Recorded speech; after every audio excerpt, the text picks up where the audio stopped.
Hello friends, मेरे channel में आप लोग को स्वागत है। तो जैसे मैंने पहले भी कहा था कि मार्केट ऊपर नहीं जाएगा, डे टू डे बेसिस पे बताया था, वीकली के बेसिस पे बताया था, because we are in the distribution phase. So sell on rise का काइंड ऑफ स्ट्रैटेजी अप्लाई कीजिए। सो मैं वीकली और डेली के बेसिस पे दो क्राइटेरिया मैंने कहा था कि अभी आपको मार्केट में क्या देखनी है कि मूविंग एवरेज के ऊपर जा रहा है नहीं जा रहा है, देन 25,000 का एनालिसिस किया था। तो अभी हम अगर 10-20 की मूविंग एवरेज प्लॉट कर रहे हैं तो अभी तक वो उसके ऊपर नहीं गया, ठीक है। और दूसरी चीज़, अगर हम इसको वीकली कैंडल में कन्वर्ट कर लें तो वीकली जो 25,000 के करीब था वो अभी आ गया 24,529। तो मैं उसको मोटा मोटी 24,600 के ऊपर सस्टेन की बात करूँगा।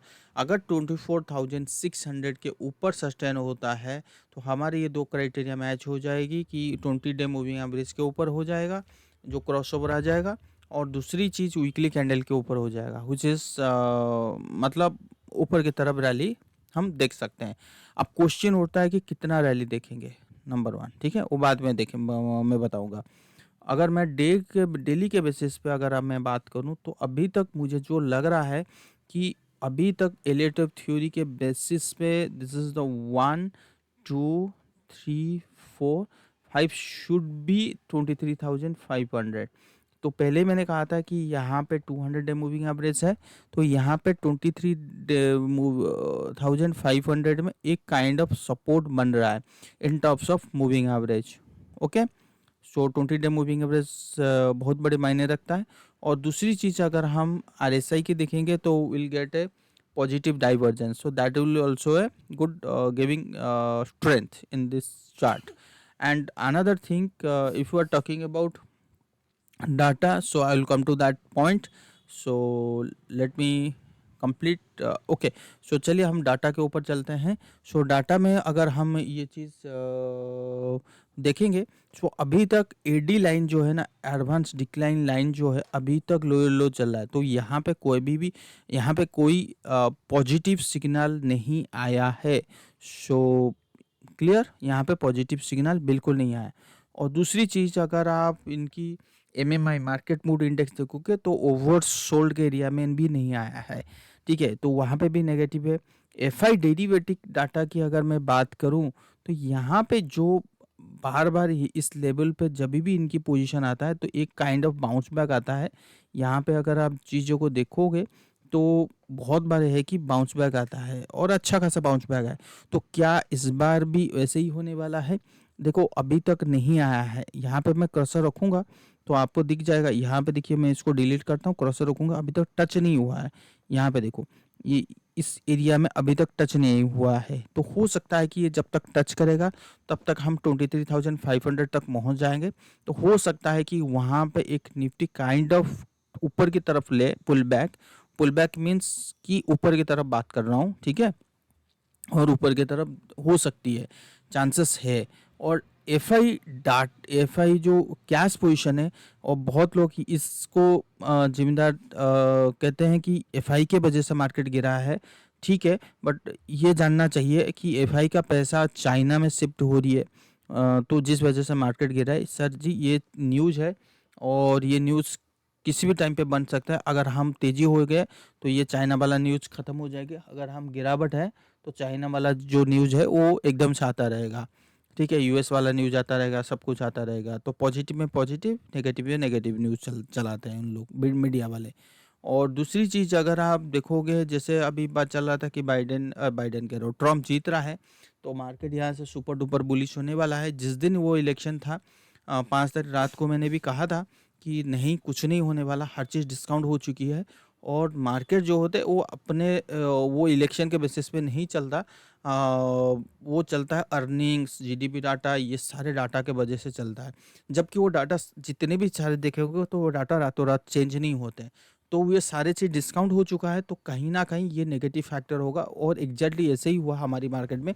उनकी मार्केट में जो एक लास्ट तेजी था, वो तेजी हो सकता है कि ख़त्म हो गया हो, या और 1-2 हफ्ता बाकी है, या 1 महीना बाकी है, मैक्स टू मैक्स, उससे ज़्यादा नहीं। तो उनकी तेज़ी शायद हमें कोई बेनिफिट ना मिले, इतना समझ लीजिए, उनकी तेज़ी हमें शायद कोई बेनिफिट ना मिले, ठीक है ना। ये चीज़ याद रखिएगा। और एफआई की जो डाटा है, बहुत लोग कहते हैं कि यहाँ पे 19 अगर 20 भी ऐड कर लें तो क्या हो गया, 1,33,000 की लाख करोड़ का सेलिंग हो चुकी है। तो आपके दिमाग में आ रहा होगा, अच्छा ये तो इतना बड़ा सेलिंग है, और अगर सेलिंग करके चले गए, इतना ध्यान में रख लीजिए, नियर अबाउट 70 लाख करोड़ का इन्वेस्टमेंट है एफआई का इंडिया में। 70 लाख करोड़ इन्वेस्टमेंट है एफआई का इंडिया में, लगभग 70, एक्यूरेट फिगर मुझे नहीं पता, 70 72 ऐसे ही होगा, ठीक है ना। तो अगर 70 लाख से अगर 1 लाख भी निकाल दें या 2 लाख भी निकाल दें, क्या फ़र्क पड़ जाता है? इतना आप समझ लो कि अगर वो 10 लाख निकाल दें ना, ओनली 10 लाख, ओनली 10 लाख अगर निकाल दें, ओनली बता रहा हूँ, 50% नहीं है, बात समझ में आया?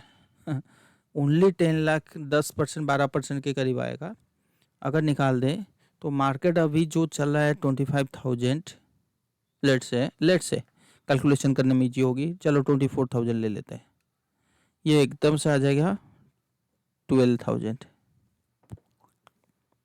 ये मानते हो? और इनकी जो इतना लाख करोड़ का जो वैल्यू है ना, ये एकदम से गिर जाएगा, कहाँ, कितना, कहाँ पे? अगर उनकी वैल्यू मान लो कि 100 लाख करोड़ की है, और एकदम से वो गिर जाएगा, अगर ये 24 से 40 आ गया, 12 आ गया, तो एकदम से वो भी गिर जाएगा 50 के लाख करोड़। तो ये चाहेंगे कि मैं 12 लाख का करोड़ का पैसा निकाल दूं? बड़ा जो प्लेयर होता है हमारी तरह नहीं निकाल सकता, उनको प्रॉपर प्लानिंग करके निकालना पड़ता है, और सालों साल लग जाता है, सालों साल, 2 साल, 3 साल, 3 ईयर्स, 4 ईयर्स, 5 ईयर्स, 6 ईयर्स में होगा ही नहीं, ये समझ लीजिए, ठीक है। और एक बार जिसने इस मार्केट में इन्वेस्ट कर लिया, वो कहीं जा ही नहीं सकता। अगर मार्केट में ग्रोथ है ना, तो वो जा ही नहीं सकता। हाँ, हमारी मार्केट, हमारी कंट्री अगर ग्रोथ नहीं है, तो चलो ठीक है, हमने इन्वेस्ट किया, उसकी रिस्क लिए, उसके 30-40% हमने लॉस कर दिया, चलो जितना है वो लेके निकल जाओ।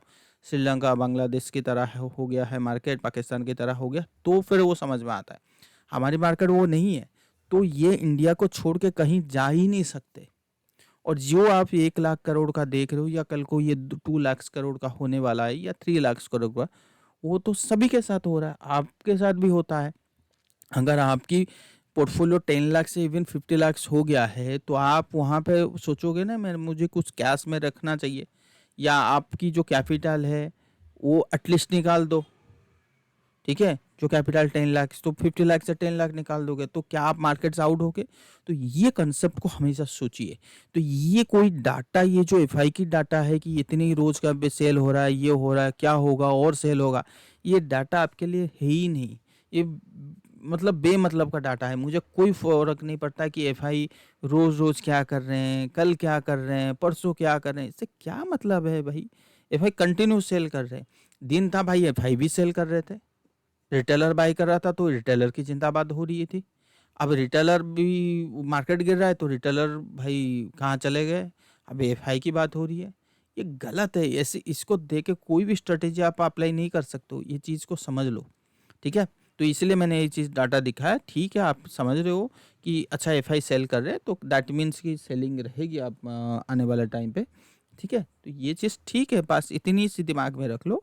इसको दे के पोर्टफोलियो खाली कर देना, या एफआई बाय कर रहा है तो इसको पोर्टफोलियो को भर लेना, ये कोई मतलब होता ही नहीं है, ऐसे पोर्टफोलियो बनता नहीं है, ठीक है, क्लियर। बस एक ओवरलुक बना लो, जो डाटा होती है ये वाला डाटा, इस डाटा, ये जो डाटा है ना एफआई के लॉन्ग फ्यूचर, ये डाटा कोई बड़ा वाला पोर्टफोलियो, बड़ा ट्रेंड नहीं बताएगा, ये आपको छोटा ट्रेंड बताएगा। छोटा का मतलब आने वाले 1 महीने में, 2 महीने में, या 3 महीने में क्या होने वाला है। तो आने वाला 1 साल 2 साल ये नहीं है, ये आपका फ्यूचर की बात कर रहा हूँ, ये एफआई और प्रो के ये फ्यूचर की बात कर हो रहा है। ये देखो यहाँ पे लिखा हुआ है, कहाँ गया, ये लिखा होता है ना यहाँ पे, ये देखो क्लाइंट इंडेक्स लोगों, ये एफ फ्यूचर की बात हो रही है, ठीक है। तो इसीलिए ये है ही नहीं, ठीक है। अब जो असली बात हो रहा है ये आपको बताएगा कि आने वाले ट्रेंड क्या होने वाली है। ये क्या बता रहा है कि भाई एडी लाइन नीचे जा रहा है, मतलब most of the stock is going downward. That means your breadth जो होता है, जो मार्केट की सेंटीमेंट है वो वीक जोन में है। सो जो मार्केट की सेंटीमेंट, तो हमेशा मैं बोल रखा हूँ कि बुल मार्केट में हर कोई रैली करता है, then we can say it is the bull market. अगर बुल मार्केट है, only Reliance is moving, only banks moving, only Asian large cap are also moving, but no, there is nothing kind of participant from mid cap, small cap, right, and other sectors. So we cannot say this is the bull market. Yes, Nifty is moving, Nifty is going higher high, but we can't say this is the bull market. Okay, bull market, bull trend you can say, bull market you cannot say. Bull market means सबको लेके चलना है। Bull trend, yes you can, आप indicate कर रहे हो कि हाँ निफ्टी ऊपर जा रहे हैं, so you can say this is the bull trend. Bull market नहीं है, क्लियर। सो जब आपकी बुल ट्रेंड हो रहा है तो ठीक है, तो आपकी सोचने की तरीका अलग होगी। जब आपकी समझ में यह आएगा नहीं this is not a bull market but ये specific stocks are moving, so आपकी स्ट्रैटेजी चेंज हो जाएगा at that time moment, at that moment. क्यों? क्योंकि जब आपको पता लगेगा ये specific stocks are moving but not all stocks are moving, so at that moment you can at least identify कि at least you can find which sectors is moving, yeah, which stocks are moving, so that I can buy some stocks from that sector. Okay, so at least you can verify कि हाँ भाई मुझे इतने की में ही ध्यान रखना है। Suppose one sector is not like defence, उनकी रिजल्ट बहुत अच्छा आ रहा है, बहुत ऑर्डर है, बट वो स्टॉक नहीं चल रहे हैं, वो पहले से चल चुके हैं। सो वहाँ पे हमें कंसर्न नहीं करना है कि हाँ भाई वो स्टॉक अच्छा ये 30% गिर गया चलो बाई कर लो, क्लियर। तो उस बेसिस पे स्ट्रेटेजी चेंज हो जाता है। चलिए, ये बहुत बार मैंने बताया हूँ, ओवर मायने रखता है, ये चीज़ याद रख लीजिए। चलिए अभी पॉइंट पे आते हैं। अभी क्या है कि ये यहाँ पे आने के बाद मुझे जो लगता है कि यहाँ पे आने के बाद ये 25,000 के आसपास होनी चाहिए। क्यों? क्योंकि जनरली जब 5 वेव कंप्लीट होता है तो आप मैं अप्रोक्सीमेटली टाइम निकालता हूँ कि 50% टू 61% का रैली होनी चाहिए। सो 50% आप 24,900 और ये 25,200, तो मैं राउंड फिगर ले लिया कि 25,000 के आसपास होनी चाहिए। तो दैट मीन्स कि अगर निफ्टी यहाँ पे आता है तो यहाँ तक आनी चाहिए। तो आपके दिमाग में ये आ रहा होगा कि अच्छा वहाँ पे कौन सा स्टॉक बाई करूँ so that we can get healthy return. You have to be careful because we are in the distribution phase, told you many times, and because जो ट्रेंड यहाँ से या यहाँ से जो चल रहा था ये यहाँ पे ख़त्म हो गया। सो विद इन 1 2 3 4 5 6 वीक्स में ट्रेंड चेंज नहीं होता है। सो लाइक दिस, ओके, यहाँ पे डिस्ट्रीब्यूशन फेज चालू हुआ, वहाँ पे डिस्ट्रीब्यूशन फेज ख़त्म हुआ। क्यों? यहाँ पे हमने पुल बैक मिला, सो फिर again we got a sharp fall, फिर पुल बैक मिला, then we got a sharp fall. So ultimately at end of the day या एंड ऑफ द मंथ हमें क्या मिला? This trend is going lower low. Okay, तो जो stock आपने यहाँ बाय किए हो सकता है कि यहाँ पे प्रॉफिट बुकिंग नहीं कर पाओगे। So better to look to buy या बेटर टू लुक, अगर आपकी स्विंग ट्रेडिंग है so you can do that only if you are looking the 5% or 6% kind of return, then go ahead. If you are looking the 2% 3% kind of return, then go ahead and you can invest here. You can invest here. If you are looking to 20 to 35% kind of return, so wait, you have to wait, because within 6 weeks distribution is not going to complete. It will take some time, it will take some months. Okay, because जब तेजी हुआ उसने तेजी की कब से किया? मार्च 2023 से सितंबर 2024। सो दैट मीन्स 1.6 ईयर्स से उसको लग गया। सो इतने मतलब 2 वीक्स 1 मंथ में 1 या 1.5 मंथ्स में कंप्लीट हो जाएगा? ऐसा बिल्कुल नहीं है। कम से कम उसको कितना मंथ लगना चाहिए? मिनिमम से मिनिमम यहाँ पे मैंने निकाल के बैठा हूँ मार्च 2025 तक होनी चाहिए। मार्च 2025, हो सकता है अप्रैल भी हो या हो सकता है कि फरवरी जो बजट आ रहा है वो भी हो सकता है, राइट। और जनरली जो हम बात करते हैं कि जो अभी ट्रम्प ने जीत लिए, अब ट्रम्प कुर्सी संभालेंगे जनवरी 20 को, राइट। और जब उनकी पॉलिसी वगैरह आएगा तो मोटा मोटी मार्च में आ जाएगा। तो जब तक पॉलिसी नहीं आएगा तब तक कोई चेंजेस ही नहीं होगा मार्केट में। तो मार्केट जब अच्छा खासा रैली हो चुकी है तो उनकी भी मार्केट गिरनी चाहिए, राइट। सेकेंड थिंग, हमने क्या देखा, फेड की रिपोर्ट आया था, फेड का एक रिपोर्ट आया जो फेड ने में तेजी आया। तो फेड जब फेड का रिपोर्ट मतलब वहाँ पे 25 बीपीएस का कट हुआ। एक चीज़ है जो इकोनॉमी को चाहिए था 75 बीपीएस का कट होना चाहिए था, राइट। बट उसने किया 25 बीपीएस। कोई मार्केट नहीं बोल रहा था 75, आपको लग रहा था ऐसे ये 75 कहाँ से आ गया, नहीं।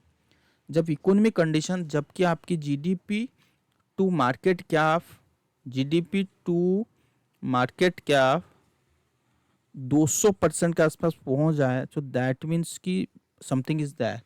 जब आपकी अनएम्प्लॉयमेंट रेट बढ़ रहा हो, सो वहाँ पर अनएम्प्लॉयमेंट रेट को सबसे ज़्यादा इम्पोर्टेंट देते हैं। तो अनएम्प्लॉयमेंट रेट अगर बढ़ रहा हो, जॉबलेस डाटा बढ़ रहा हो, तो जॉब डाटा जो नौकरी पाने वाला वो गिर रहा हो, तो वहाँ पे मुश्किल हो जाती है पूरी मार्केट को ऊपर में खड़ा होने के लिए। सो दैट मीन्स कि 75% अगर स्ट्रेट फॉरवर्ड दे देता तो मार्केट को सपोर्ट मिल जाता, तो वो दिया नहीं है। और फेड जो चेयरमैन हैं, फेड की जो पॉल साहब हैं, उनकी और ट्रम्प के साथ मिलता नहीं है, ठीक है ना। तो ये सारे चीज़ हजम नहीं हो रहा है, हजम नहीं होगा आने वाले टाइम पे मार्केट को, ये चीज़ हम समझ लीजिए।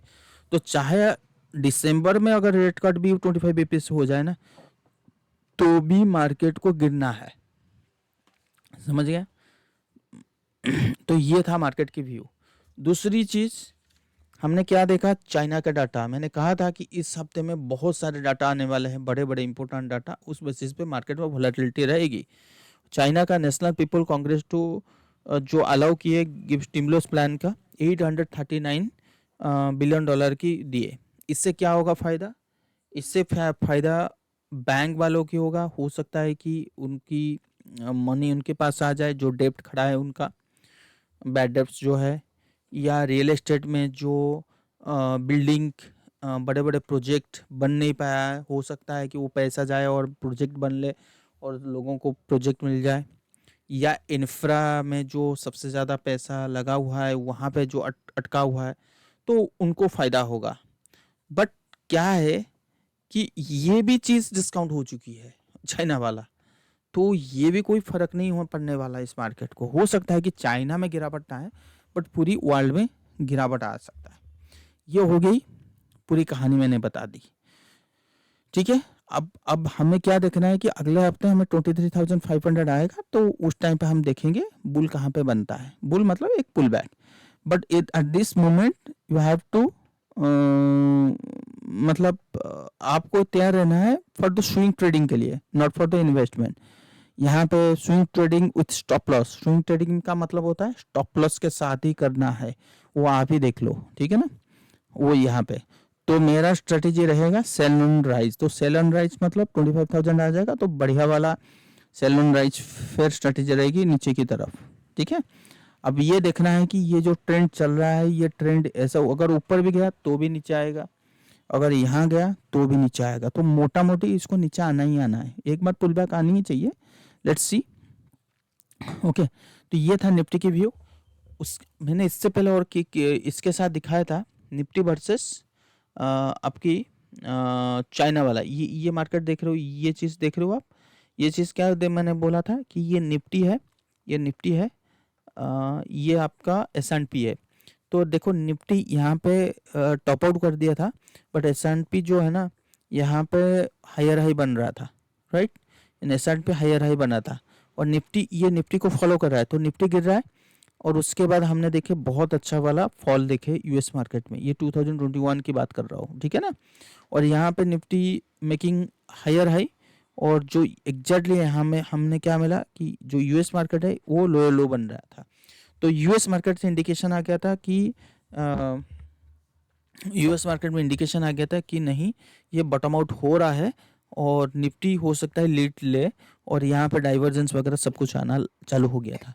Again we got same thing, again we got same kind of divergence like this. At this point, US market is going higher high, but our Nifty is making lower low. So yes, we'll get support at this point, 23,500, but it's I think it may cross the all-time high. It may cross the all-time high. So that will also a negative kind of divergence. Okay, so that will also a negative kind of divergence. So this is also saying कि distribution phase has been started. So you have to be careful. Yes, at higher level, if you want to if you want to save some money in cash segment, so you can, अगर आपको कुछ निकालना है सो at higher level में कुछ निकाल सकते हैं, कैश में बैठ सकते हैं, ऐसा कुछ कर सकते हैं। So this kind of behaviour is also a good strategy. Okay, so ये चीज़, ये फार्मूला नीचे की तरफ बात हो रही है।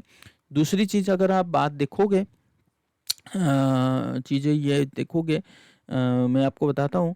यहाँ पे आपको ये क्या है, copper. So copper is the मतलब कॉपर, आई थिंक मतलब I am not sure, but generally मैं ये मानता हूँ कॉपर की मूव इज द कॉपर, मतलब एक बैकबोन होता है इकोनॉमिक का, राइट। और ये जो कॉपर की जो मूव है, क्यों, क्योंकि हर चीज़ में कॉपर लगता है, राइट। और कॉपर की मूव अगर सही नहीं है, सो दैट मीन्स कि समथिंग मैन्युफैक्चरिंग इंडस्ट्री में कुछ तो गड़बड़ है, ठीक है। हर चीज़ में कॉपर लगता है, तो कॉपर इज द मेटल का सेक्टर का जो राजा होता है वो कॉपर होता है, ठीक है। तो कॉपर की मूव उतना सही नहीं है, so it's showing some kind of fear. So any time will see है, देखो यहाँ पे ब्रेकडाउन हो गया था, तो मुझे जो मानना है, मुझे जो लग रहा है, इसको it should touch at least 3.70, but any how it will touch 3.90, but my target is the simple, it should touch 3.60. So if copper is moving lower low, then economic जो data आने वाला है, so that will not also encouraging kind of data, ठीक है, वो ठीक नहीं होगा। So in terms of GDP, in terms of IAP data, manufacturing data, जो भी आप ले लो, तो वो चीज़ ठीक नहीं होगा। सो कॉपर पहले से बता देता है। एंड अनदर जो क्राइटेरिया है, most important criteria, which is the crude oil. So crude oil any time, यहाँ पे क्रूड ऑयल में हमने एक सेलिंग बटन मिल गया। इफ क्रूड ऑयल टचेस, या if crude oil touch the 64 level at this time, we'll get a positive divergence in the weekly chart. So if you are getting the positive divergence weekly chart, so that is the very powerful thing. Powerful thing means what? From this level we may touch at least 90 to 100 kind of level. If crude oil is going up, so ultimately we'll lose in the equity market, right? So this is also a negative factor, and many times I've told you before, एक दो महीने पहले से ही बता रखा हूँ। सो ठीक है ना, तो ये था। और सबसे उससे बड़ा इंपॉर्टेंट डाटा जो है, ऑलरेडी बहुत बार बोला हूँ, अभी भी डे टू डे बेसिस पे एनालिसिस पे बता रहा हूँ कि डॉलर की जो मूव है, which is not a wild move, it's a very important trend. Important trend क्या क्या है, ये जो ट्रेंड आया है ना, सो विच इज शोइंग, हो सकता है कि एक कंसोलिडेशन हो फॉर द दिसंबर तक हो, but ultimately dollar is going higher high ultimately. So dollar अगर ऊपर जाने की तैयारी हो रहा है, so we are not going higher high, equity market not going higher high. Okay, so another indicator is the point is, another okay, this is the emerging market. Okay, 1 minute. This is the US 10-year to,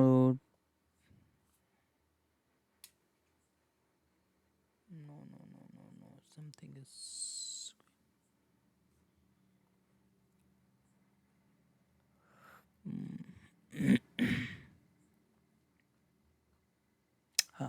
right.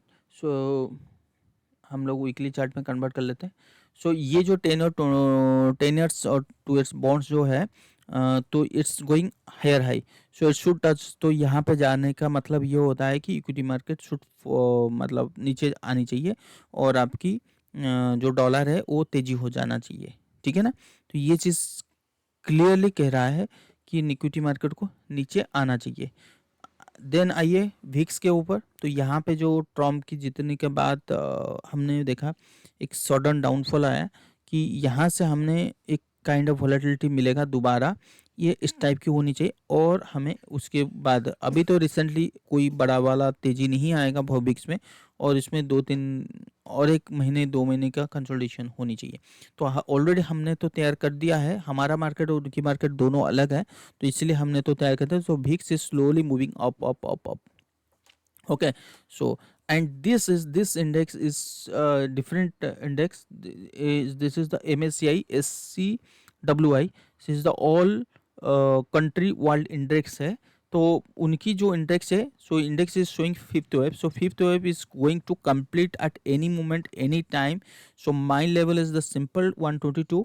so if this fifth wave is completed at this point, so then next move should be the down, ठीक है। so down means previous high, okay। so we may fall at least 13%, we may fall at least 13% in this particular index, so this is not index, this is the ETF. so if this ETF is going to fall, if this ETF मतलब this ETF if मतलब अगर ये fall हुआ, सो बाकी की जो इनकी index है जैसे S&P डाउ जोन्स, वो बहुत ज़बरदस्त फॉल होंगे। ओके, क्यों?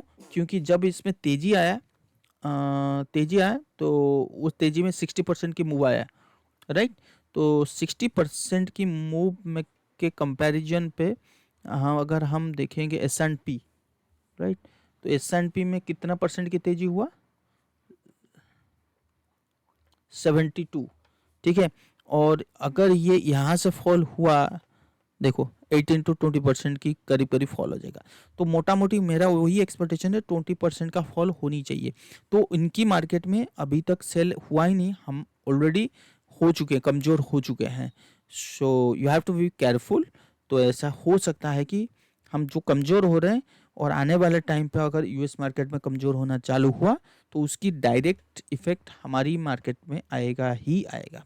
तो पूरी मार्केट के ऊपर मैंने आपको बता दिया, और ऐसा कोई इंडेक्स है ही नहीं जो आपको नेगेटिव में ना जाए। तो अभी बात हो रहा था बहुत सारे लोगों का कि आईटी है, ये है, भाई सब नीचे आएगा, चिंता मत कीजिए। रहा बैंक निफ्टी, यहाँ पे इम्पोर्टेंट एक अपडेट है कि बैंक निफ्टी इस मूव मतलब वो आपको सस्टेन कर रहा है। तो मेरा मानना ये होता है कि if bank Nifty once falls below this level हुआ है, come to monthly weekly chart, then I will show you one thing. See, this is the weekly chart. So weekly yes chart. So 50,245 is the important level. Okay, so then come to the weekly chart. So weekly chart में यहाँ पे क्या मिल रहा है? Evening star. और यहाँ पे क्या मिल रहा है? This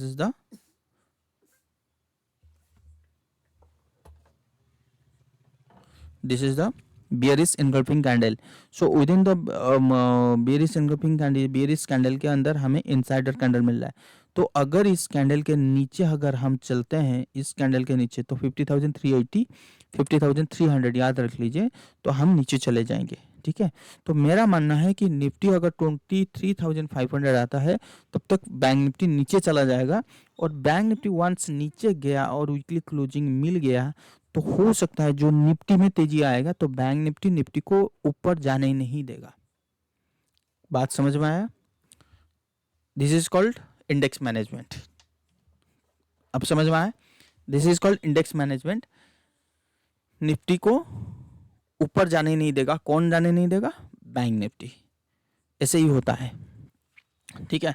तो ये चीज़ को ध्यान में रखो कि 23,500 के नीचे अगर बैंक निफ्टी आ गया नीचे, तो फिर निफ्टी, अगर 23,500 आ गया बैंक निफ्टी और बैंक निफ्टी नहीं आया, बैंक निफ्टी इसी लेवल को मेंटेन करके रखा, तो फिर तो कुछ तो गड़बड़ होगा, तो काफ़ी ऊपर जा सकते हैं फिर, ठीक है ना। तो वो चीज़ मतलब इन terms of price action wise, मैं और बाकी चीज़ की बात नहीं कर रहा हूँ, प्राइस एक्शन की बात कर रहा हूँ, ठीक है। और ये था निफ्टी वर्सेस बैंक निफ्टी, ये चीज़ दिखा दिया। और आ जाइए 500 में, तो भाई इनसाइडर कैंडल बन रहा है और नीचे आना चाहिए, मिड कैप स्मॉल कैप सब नीचे की बात हो रही है, ठीक है। तो ये चीज़ ऑलरेडी चालू हो चुकी है। और अब जो बात हो रही है कि आईटी में ज़बरदस्ती की, भाई आईटी भी बचा नहीं पाएगा, आईटी भी नीचे आएगा, आईटी भी बचा नहीं पाएगा मार्केट को। क्या बचाएगा आईटी? कोई नहीं बचा सकता मार्केट को नीचे आने में, कोई किसी का पार्टिसिपेंट है ही नहीं। अगर मेटल में कमज़ोर नहीं है तो मेटल आने वाले टाइम पे कमज़ोर हो जाएगा। क्यों? क्योंकि कॉपर में गिरावट आना चालू हो गया, डॉलर में तेज़ी आना चालू हो गया, हर चीज़ हो चुकी है, तो मेटल में कमज़ोर चालू हो जाएगा बहुत जल्दी मेटल सेक्टर में, ठीक है। तो ये चीज़ है। तो यहाँ पे अगर आप इस चीज़ को देखोगे, so we can say this is the double top kind of formation. So double top kind of formation का जो ब्रेक, जो क्या कहते हैं उसको, नेकलाइन है। सो नेकलाइन इज़ द 9,000, राइट। और बड़े टाइम फ्रेम पे अगर हम बात करें मेटल सेक्टर की, ये देखो मेटल सेक्टर की 1 2 3 4 5, तो ये नीचे आना चाहिए। तो फिफ्थ वेव लॉक चार्ट बना लेते हैं, ठीक है।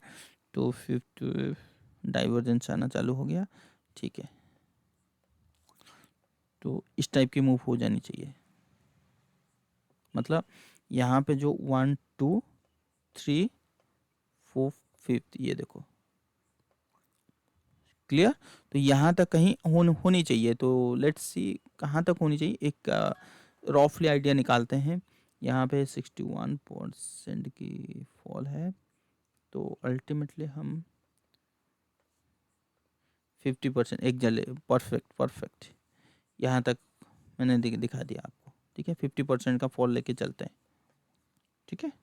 तो ये मैं मार्क कर दिया, तो यहाँ तक होनी चाहिए, यहाँ पे असली बाइंग बनेगी मेटल में, ठीक है ना, असली बाइंग बनेगी, ये समझ लो बस आप। दूसरी चीज़, थोड़ी सी मूविंग एवरेज वगैरह भी प्लॉट कर लेते हैं कि वहाँ पे भी पता कर लेंगे कि हाँ भाई ठीक ठाक है या नहीं है, ठीक है। एग्जैक्टली 100 डे मूविंग एवरेज के सपोर्ट है, 100 डे मूविंग एवरेज यहाँ पे भी सपोर्ट है। ये ले लीजिए इचिमोकू को से भी एक मंथ काउंट कर लेते हैं, हाँ ठीक है। तो ये काइंड ऑफ सपोर्ट मिलेगा, तो हमारा सपोर्ट ये नीचे है, ठीक है, यहाँ पे कहीं, तो यहीं कहीं होना चाहिए। तो अगर यहाँ पे आ रहा है, तो फिर आप समझ जाओ कि मेटल सेक्टर में 17 से 18% फॉल करंट लेवल से है, ठीक है ना। तो ये चीज़ ध्यान में रखो आप। तो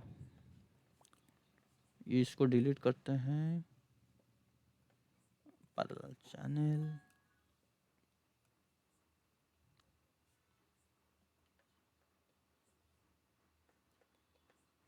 ठीक है। तो एक रफली आइडिया मिल जाता है, अगर आप चैनल ड्रॉ करते हो, रफली आइडिया मिलता है कि ट्रेंड कैसे चल रहा है, राइट। तो ये होता है मेटल का मूव आने वाले टाइम पे। और रहा, और क्या रहा, बाकी तो सारी चीज़ मैंने अपडेट कर दिया था। आईटी का तो मूव तो मैंने भी बोला था, मिड कैप स्मॉल कैप अभी कुछ है ही नहीं। पीएसयू बैंक में तेज़ी है, तो फर्दर फॉल होना चाहिए। तो लेट्स सी किस बेसिस पे मार्केट मूव हो रहा है, उस बेसिस पे फिर ये देखो बिटकॉइन की, मेरा ऑलरेडी मैंने बोला था 80,000 होना चाहिए, जबकि हाई है 70 सेंट। तो किसी भी टाइम पे ये 80,000 आ जाएगा, उसके बाद इसके नीचे की, हाँ ये चीज़ से ये देखो, ये आपको क्या दिखा रहा हूँ, क्या कि यूरोपियन मार्केट है, तो ऑलरेडी ब्रेकडाउन हो चुकी है कि यूरोपियन मार्केट। और उसके बाद हम चलते हैं डैक्स को, डैक्स देखो ऑलरेडी ब्रेकडाउन हो चुका है, ये जो ट्रेंड है वो ट्रेंड ख़त्म हो चुकी है। फिट्सी जो है, फिट्सी का थोड़ा सा इन दोनों से अलग है। तो यूरोपियन मार्केट देखो कंटिन्यूसली गोइंग डाउन, राइट। तो वहाँ पे भी कोई स्ट्रेंथ वगैरह नहीं है। और इमर्जिंग, और ये क्या है, हैंगसेंग। हैंगसेंग और चाइना इंडेक्स को छोड़ के अगर आप बाकी की कोरिया वगैरह देखोगे, देखो कोरिया में ठीक है, एक झटका आ सकता है। अगर मैं निकी की बात करूं, जापान मार्केट की बात करूं, तो निकी जो एनी टाइम वी में सी काइंड ऑफ फॉल, ठीक है, एनी टाइम, कोई कोई भी टाइम पे मिल सकता है। सो जो बड़े बड़े यूरोपियन मार्केट है, जापान मार्केट है, Asian market is not going any kind of magic. So Asian market भी वहाँ पे डॉल है कि मतलब ख़त्म हो गया है। सो कैसे हम मार्केट को ऊपर की बात करेंगे, चाहे एफआई की बेसिस पे बात करें क्या, नहीं ना। तो ये चीज़ आप दिमाग में बैठा लो। सो बुल मार्केट और bear market, so we are going to, we have already entered in the bear market distribution phase. So you have to keep in mind कि sell and rise kind of strategy is the good in this segment, in this environment, right? So okay, thank you. Video कैसे लगा, पसंद आया या नहीं, like और subscribe कीजिए, दोस्त लोग के साथ शेयर कीजिए। सो मेरा एक वहाँ पे भी आया था कि लार्ज कैप के ऊपर एक वीडियो बनाइए। तो लेट्स सी कौन सा लार्ज कैप, देखो सारे लार्ज कैप जो है डिस्ट्रीब्यूशन फेज में है। सो तो कोशिश करता हूँ एक वीडियो वहाँ पे बनाने के लिए, और उसके बाद देखते हैं। Okay then, thank you so much.